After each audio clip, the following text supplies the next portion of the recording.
Alors, qu'est-ce qu'on va faire? Maintenant, on va revenir sur ce sujet bien sûr, qui cristallise l'actualité en Guinée, la crise Emmanuel Mimono que traverse le front anti-troisième mandat, le FNDC.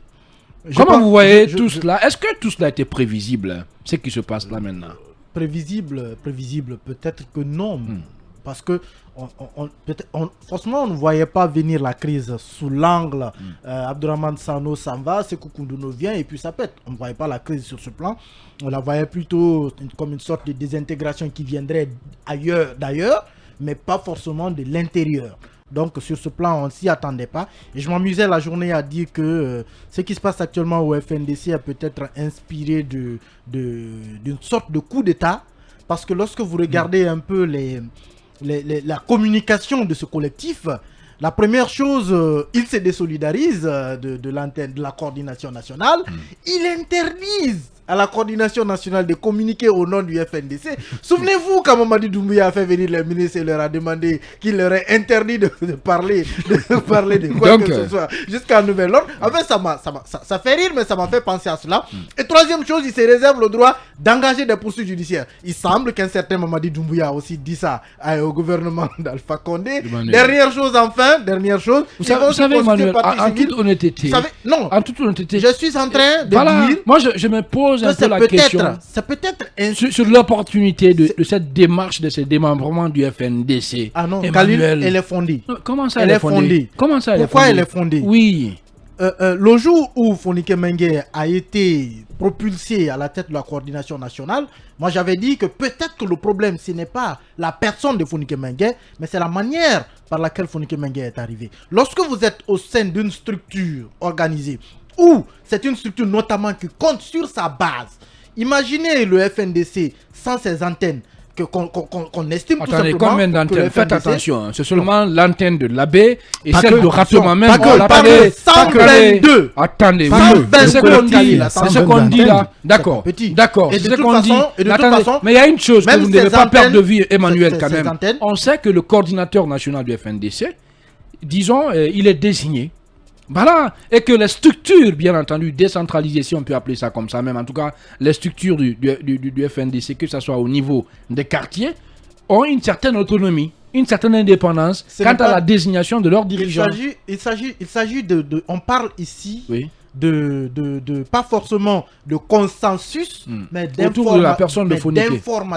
Et c'est cela que le collectif défend. Je ne suis pas en train de dire que ce que le collectif défend est vrai ou faux, mais j'ai dit ce qu'il défend. Ils n'ont été ni consultés, ni informés. Certains disent qu'ils ont appris la désignation de Fonike Mengue sur les réseaux sociaux. Et c'est c'est le principe que j'essaie de défendre. Lorsqu'on est dans une organisation qui est hiérarchisée, où chacun apporte sa contribution, peu minime soit-elle, vous ne pouvez pas prendre une décision, surtout celle de changer le leadership sans communiquer, ne serait-ce qu'avec les autres. Que l'abbé vous dise que j'ai appris sur Facebook. Et vous savez, c'est quoi? Il y a tellement de dessous. Il y a tellement de dessous autour de cette affaire-là. Tous ces dessous, on a l'impression, oui, certains sont tout simplement contents au FNDC parce que, ils n'ont pas été, disons en quelque sorte, le FNDC n'a pas accepté de rentrer au gouvernement. Il y a tout ça, certainement. Non, mais voilà. Ce que moi j'ai dit. Vous vous basez sur ce qui a été dit. Voilà. Je reste pour l'instant sur ce qui a été dit et j'estime que sur le principe, ce n'est pas faux.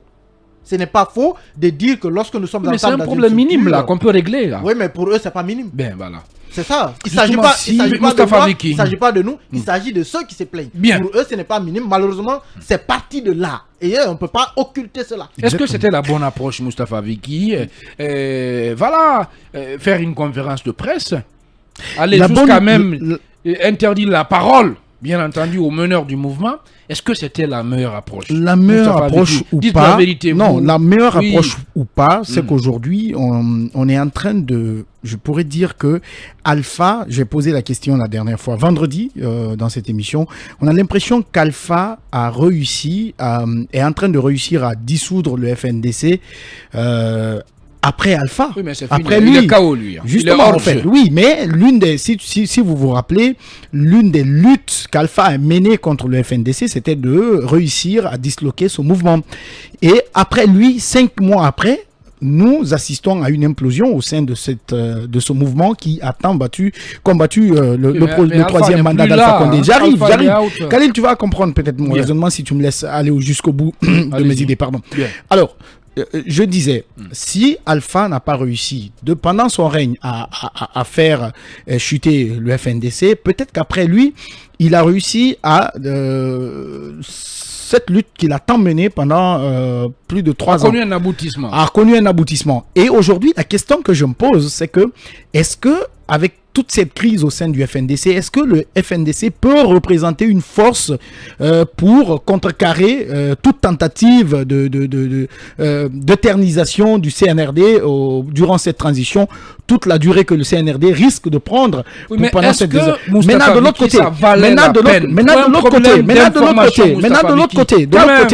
côté, 120 et quelques poussières d'antennes qui se désolidarisent, qui forment un collectif pour faire une conférence de presse, c'est pour vous dire jusqu'où que le problème est grave. Parce que ce matin, moi par exemple, j'écoutais Sékou Kounduno sur nos antennes qui disait que le nouveau coordinateur national a pris son téléphone pour informer les différentes antennes, pour dire je suis le nouveau coordinateur. Au lieu de faire ce travail après, pourquoi ça n'a pas été fait préalablement? C'est cela qu'on reproche. Si vous ne les avez pas informés, vous n'avez pas informé l'opinion, votre communication interne, si je peux me permettre de l'expression, n'a pas fonctionné. Si vous n'avez plus de pont de communication, vous n'avez aucun lien avec les antennes, tout de même, les antennes doivent dire à l'opinion publique, pour moi, c'est normal que ces antennes se désolidarisent et qu'elles organisent une conférence de presse pour dire aux gens, la coordination, si elle parle, elle ne parle pas à notre nom. Et d'ailleurs, nous l'interdisons de parler à notre nom jusqu'à ce qu'il y ait un couloir de négociation, de dialogue. Quelle légitimité, disons, pour formuler une telle demande? Mais Khalil, la légitimité, c'est la base. C'est la base. Non, quand même. Justement, puisque tu parles de légitimité, cette légitimité, c'est la base. Et c'est la base qui est en train de dénoncer le fait qu'elle n'a pas été informée du changement. Justement, pourquoi le FNDC ne se résume pas seulement à ces structures-là. Oui, mais il y en a ça. Mais le nombre est énorme, Khalil. Si tu retires l'antenne de l'Abbé, de Ratoma, celle de Kindia et même Mamou qui s'est désolidarisé, pratiquement qu'est-ce qui va rester? L'antenne de Ratoma, attention. Hier, on a vu cette déclaration-là.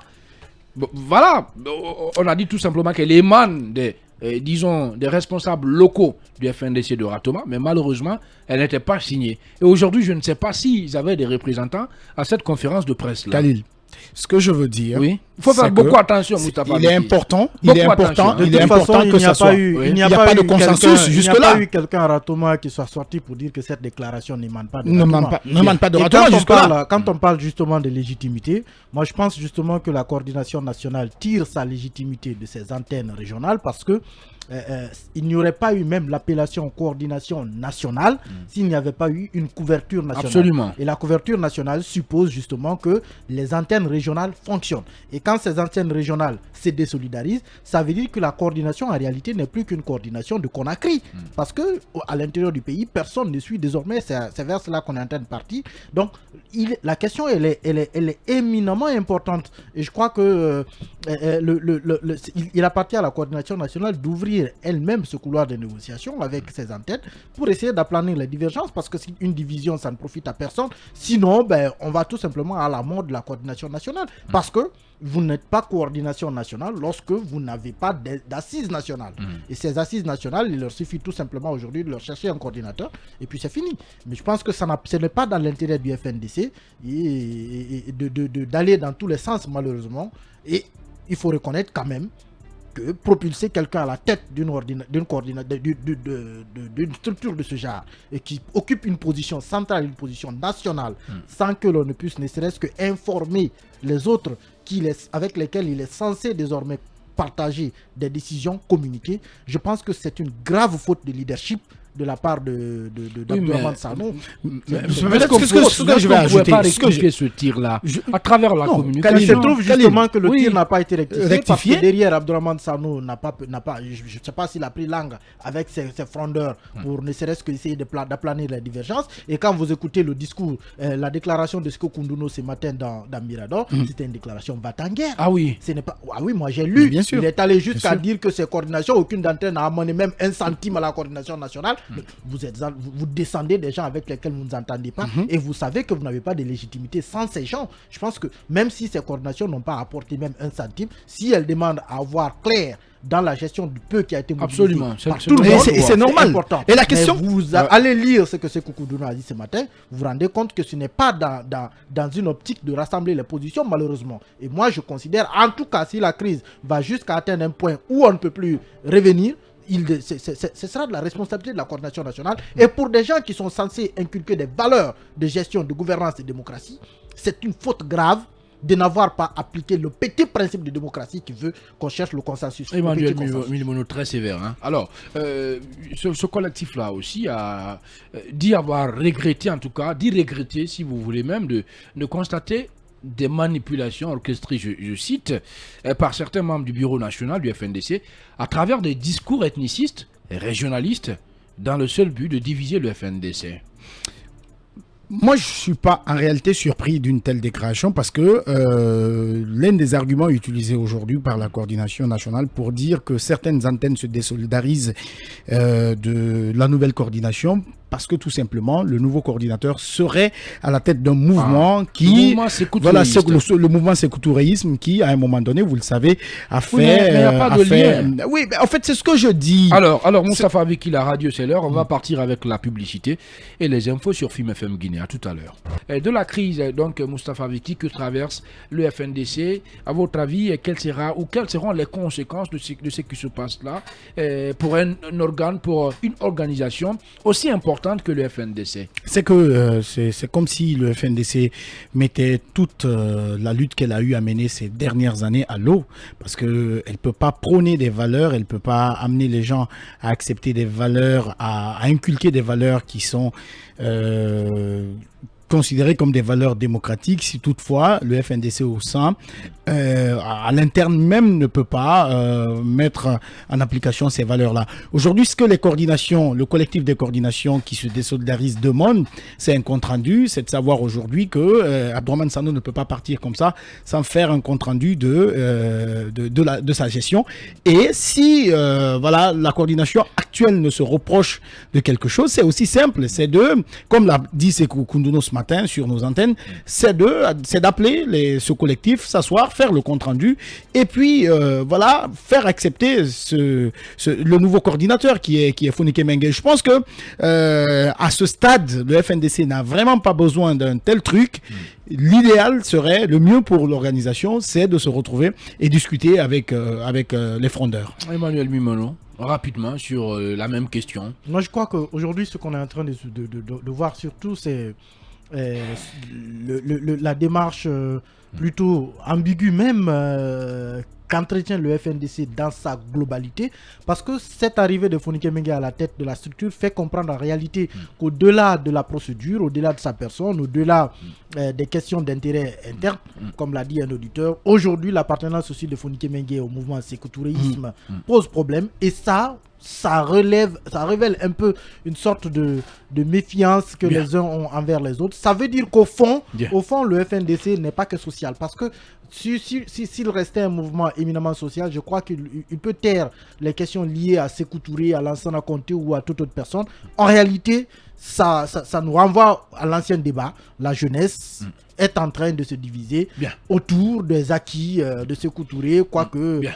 Personne ne peut aujourd'hui juger de la bonne ou de la mauvaise gestion de Sékou Touré parce que rien ne l'a établi clairement pour l'instant en termes de procès, en termes de justice. Je crois que en tout cas c'est un aveu d'échec du point de vue de l'héritage historique que ces jeunes ont. Et puisque vous ne vous en foutez pas, ce soir, mesdames et messieurs, si tout va bien, si surtout le temps est gala avec nous, on vous fera réagir bien entendu sur cette crise que traverse le FNDC.